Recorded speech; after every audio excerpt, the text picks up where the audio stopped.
Niamh moved back to her family home during COVID, and now the 28-year-old can't afford to leave.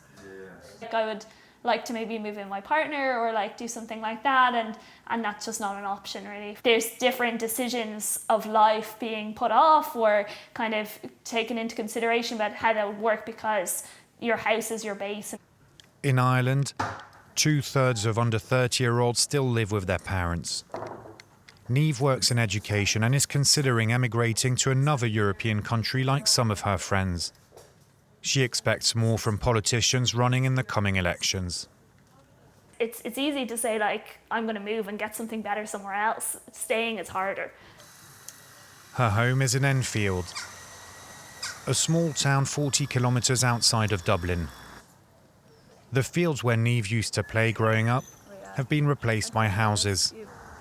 The area is attracting more and more commuters, with property prices soaring in recent years.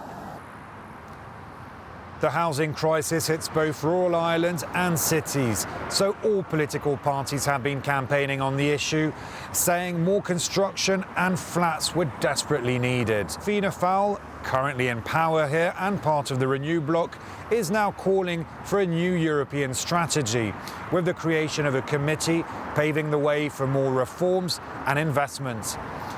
The Irish will be electing 14 MEPs at the European Parliament.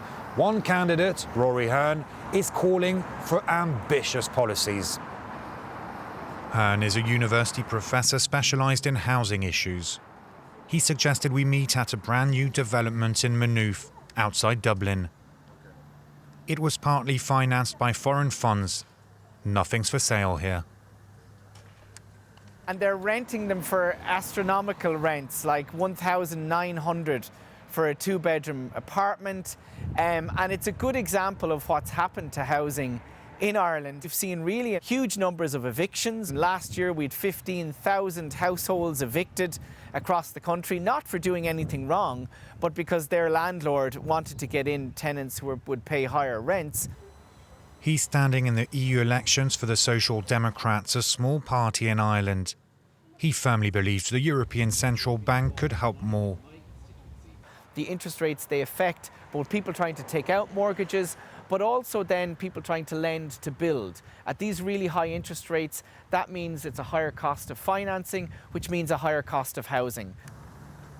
A housing commission set up by the government has called for a radical strategic reset.